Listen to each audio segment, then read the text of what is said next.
Price allot. கர்த்தரும் இரட்சகருமாகிய இயேசு கிறிஸ்துவின் இனிதான நாமத்திலே வாழ்த்துகிறேன். கர்த்தர் உங்களை ஆசீர்வதிப்பாராக. இந்த இனிய நாளை காண செய்த தேவாதி தேவனுக்கு ஸ்தோத்திரம் உண்டாவதாக. செப்பனியா தீர்க்க தரிசன புஸ்தகம் 3வது அதிகாரம் 15வது வசனம். கர்த்தர் உன் ஆக்கினைகளை அகற்றி உன் சத்துருக்களை விலக்கினார். இஸ்ரவேலின் ராஜாவாகிய கர்த்தர் உன் நடுவிலே இருக்கிறார். இனி தீங்கை காணாதிருப்பாய். கர்த்தர் நம் நடுவிலே இருக்கும் பொழுது நம்முடைய வாழ்க்கையிலே நாம் தீங்கை காண்பதில்லை.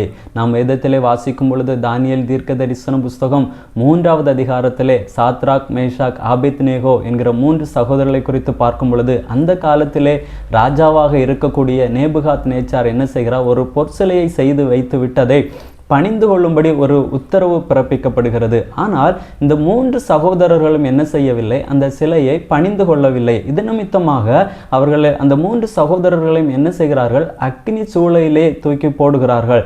ஆனால் அக்கினி சூளையிலே தூக்கி போட்ட பொழுது அவர்கள் நடுவிலே யார் உலாவி கொண்டிருக்கிறதாக வேதம் நமக்கு சொல்கிறது? கர்த்தர் அங்கே உலாவி கொண்டிருக்கிறார்.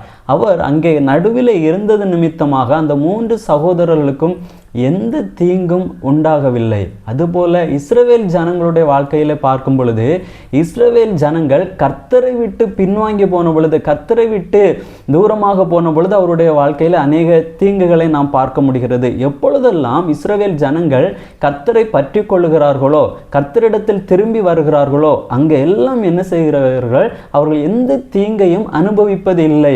கர்த்தரிடத்தில் திரும்பி வந்த பொழுது அங்கே நன்மையை அவர்கள் என்ன செய்கிறார்கள்? அனுபவிக்கிறார்கள். இதை தான் நாம் வேதத்திலே வாசிக்கிறோம். அதுபோல நம்முடைய வாழ்க்கையிலே நாம் கர்த்தரை பற்றி கொண்டு இருக்கும் பொழுது, கர்த்தரை சார்ந்து இருக்கும் பொழுது கர்த்தர் என்ன செய்வார்? நிச்சயமா நம்முடைய வாழ்க்கையிலே நம்மோடு கூட இருந்து நம்மை நடத்துவார். அவர் நம்முடைய வாழ்க்கையில இருக்கும் பொழுது, அவர் நம்முடைய குடும்பங்களிலே இருக்கும் பொழுது, அவர் நம்முடைய வீடுகளில் இருக்கும் பொழுது நிச்சயமாக நம்முடைய வாழ்க்கையிலே தீங்கு வராது. இதுவரைக்கும் அநேக தீங்குகளை நாம் நம்முடைய வாழ்க்கையிலே பார்த்திருக்கலாம். ஆனால் நாம் கர்த்தரை மட்டும் சார்ந்து கொண்டு இருப்போமானால், கர்த்தர் நம்முடைய வீட்டிலே வாசமாக இருப்பாரானால், கர்த்தர் நம்முடைய நடுவில் இருப்பாரானால் நாம் தீங்கை காண்பதில்லை. ஜெபிக்கலாமா? நல்ல தகப்பனே, உம்மை நன்றியோடு உம்மை துதிக்கிறோம், உம்மை ஸ்தோத்தரிக்கிறோம். அப்பா, கர்த்தர் உன் நடுவில் இருக்கிறார், இனி தீங்கை காணாதிருப்பா என்று வேதம் சொல்லுகிறது. அதிகமாய் உம்மை வாஞ்சிக்க, உம்மை நாடி நிற்க கர்த்தர் எங்களுக்கு உதவி செய்வீராக.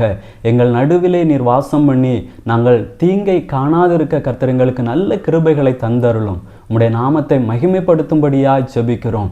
இயேசுவின் நாமத்தில் பிதாவே, ஆமேன். God bless you.